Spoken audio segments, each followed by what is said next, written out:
એશિયામાં જે અત્યારે જે બનાવ થયો છે, જેમાં પથ્થરમારાની અત્યારે વાતો કરે છે, જે પથ્થરમારો હકીકતની અંદર બીજા લોકોએ પથ્થરમારો કરેલો છે, કોઈ કોળી સમાજ થ્રુ પથ્થરમારો થયેલો નથી. પછી પોલીસે જે અત્યારે કાર્યવાહી કરી છે કે જે લોકો હતા નહીં, જે લોકો ઘરે હતા, જે લોકો મજૂરીએ જ હતા, એ લોકોને પકડી અને અત્યારે પૂરવામાં આવે છે અને એની ઉપર કાયદેસર કાર્યવાહી કરે છે. અત્યારે એસપી સાહેબને મુલાકાત કરી, અમારી રજૂઆત એવી હતી કે ભાઈ જે બનાવ થયો છે ત્યાંના પોલીસ સ્ટેશનના સીસીટીવી ફૂટેજ કાઢે, એ ફૂટેજની અંદર હકીકતમાં કોને એટેક કર્યો છે, કોણ વ્યક્તિ છે, એની તટસ્થ કાર્યવાહી થાય, એની ઉપર સજા કરવામાં આવે. બાકી કોઈ જે નિર્દોષ વ્યક્તિઓ છે એને ન પકડવામાં આવે. અને આજે જે બનાવ, જે ઘનશ્યામભાઈ જેના પરિવાર સાથે જે આજે એની બેસણું છે, તો તેના બેસણામાં કોઈ વ્યક્તિ ત્યાં ઘરે આવી નથી શકતા.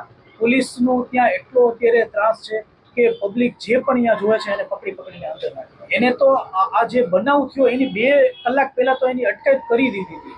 જ્યારે બનાવ થયો અને જ્યારે પકડવામાં આવ્યા છે જે 84 લોકો, તેમાંથી 7 જણા તો કોળી સમાજના છે જ નહીં, એ અલગ કાસ્ટના છે. જે એફઆઈની અંદર જે 7 જણા નામે છે, જેમાંથી 1 અને 2 જે વ્યક્તિ કે જે સમાજના છે, જે આરોપીના સગા ભાણિયા છે, અને બાકીના બીજા છે એ એના મિત્ર છે.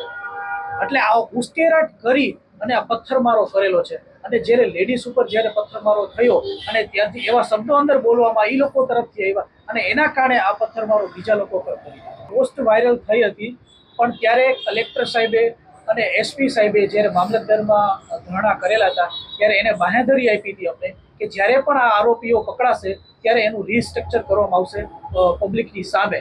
એટલે લોકોને એવું હતું કે ચલો એ જે સરઘસ કાઢવામાં આવે તો એ સરઘસ જોવા જઈએ.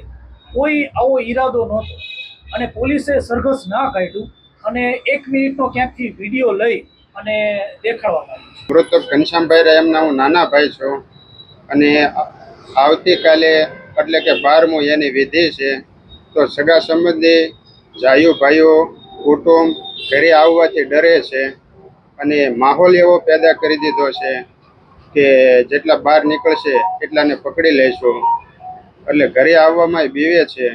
તો વિધિ વિધાનપૂર્વક કામ કેમ કરવું, હેરાન કરવામાં તો અત્યારે ગોતી અને ગામડેથી માણસોને પકડે છે અને મજૂરી કરવા ગયા હોય તો ત્યાંથી પણ પકડે છે.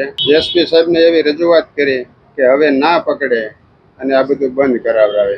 એ લેન્ડ ગ્રેબિંગનો કેસ ઘનશ્યામભાઈ લડતા હતા, એમાં 6 આરોપી પકડાણા અને હજી 1 આરોપી બાકી છે. લેન્ડ ગ્રેબિંગ તો 8-9 વ્યક્તિ ઉપર લેન્ડ ગ્રેબિંગ કરેલું હતું. પરિવારના લોકોને તો કોઈને કાંઈ નથી કર્યું, પણ સગાવાલાઓ બધા ડરે છે, અહીંયા ઘરે આવતા ડરે છે. ગૃહ વિભાગને અને સરકારને તો આપણે એવું કહેવીએ કે આમાં શાંતિ જાળવે અને આપણને સપોર્ટ સાથ સહકાર આપે.